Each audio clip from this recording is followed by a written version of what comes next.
ఇక మనకి ఈరోజు ఆంధ్రప్రదేశ్ రాష్ట్రానికి సంబంధించి YSR Congress party mega job Mela అంటూ ఇక్కడ రావడం జరిగిందనమాట. సో ఇక్కడ వచ్చేప్పటికి మనకి ఈ యొక్క రాష్ట్ర ప్రభుత్వం నుంచి సుమారు 15,000 పైగా జాబ్స్కి సంబంధించి మెగా జాబ్ మేళా అనేది మనకి గుంటూరు, వైజాగ్ అండ్ తిరుపతి సంబంధించి ఇక్కడ ఇంటర్వ్యూ డేట్స్ కూడా ఇవ్వడం జరిగిందనమాట. సో వీటికి ప్రతి ఒక్కరు కూడా ఎలిజిబుల్.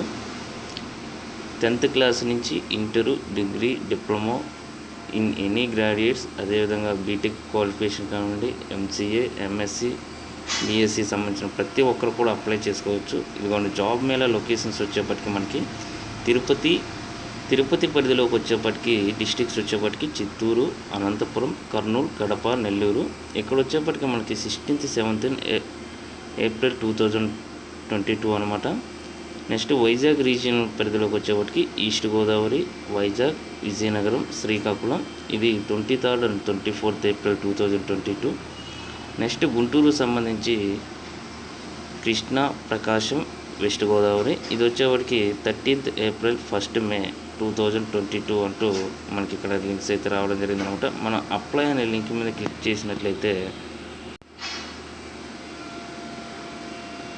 సపోజ్ ఎగ్జాంపుల్ మనం గుంటూరు సంబంధించిన వాళ్ళైతే ఇక్కడ అయితే ఇదిగోండి ఇట్లా వస్తుంది డీటెయిల్స్. మన యొక్క నేమ్ కానివ్వండి, contact number, mail ID, select parliament, అదేవిధంగా క్వాలిఫికేషన్, ఫుల్ అడ్రస్, అప్లై అని వస్తుంది అనమాట. ఇదిగోండి ఇలా మనం మన యొక్క అడ్రస్ అనే డీటెయిల్స్ ఇచ్చిన తర్వాత అప్లై అని కొట్టాలన్నమాట. పార్లమెంటు, అదేవిధంగా అసెంబ్లీకి సంబంధించి క్వాలిఫికేషన్ సంబంధించి అప్లై అని కొడితే నెక్స్ట్కి వెళ్ళింది.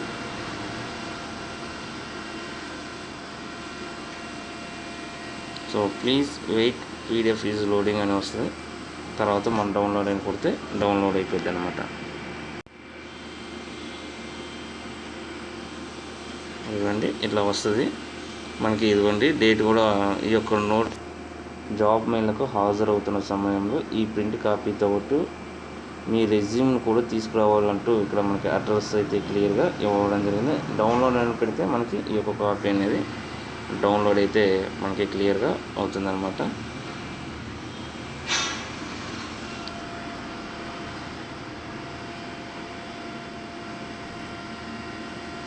సో ఇదిగోండి డౌన్లోడ్ అయిన విధానం కూడా. YSR mega job Mela 15,000 jobs అంటూ కూడా ఇక్కడ మనకి క్లియర్గా మన లొకేషన్కి సంబంధించి అన్నీ కూడా అవ్వడం జరిగింది అనమాట. సో ఇది ఆన్లైన్లో అప్లికేషన్ చేసుకునే విధానం, డౌన్లోడ్ చేసుకునే విధానం, అదేవిధంగా మన కాన్స్టిట్యూన్సీకి సంబంధించి, పార్లమెంట్కి సంబంధించి, క్వాలిఫికేషన్కి సంబంధించి 10th to డిగ్రీ వరకు కూడా ఉంటాయి అన్నమాట. ఎనీ క్వాలిఫికేషన్ మనకి 3 రీజియన్స్గా వీటిని కండక్ట్ చేయడం జరుగుతుంది. డిస్టిక్ వైజ్కి సంబంధించి కూడా ఏ డిస్టిక్ దేని పరిధిలోకి వస్తుందని కూడా క్లియర్గా చెప్పడం జరిగింది అనమాట. సో ఇది మనకి ఈరోజు ఉన్నటువంటి అప్డేట్స్. ఇలాంటి మరిన్ని లేటెస్ట్ అప్డేట్స్ కోసం ఈ యొక్క ఛానల్ని లైక్ చేయండి, షేర్ చేయండి, సబ్స్క్రైబ్ చేయండి. Thank you.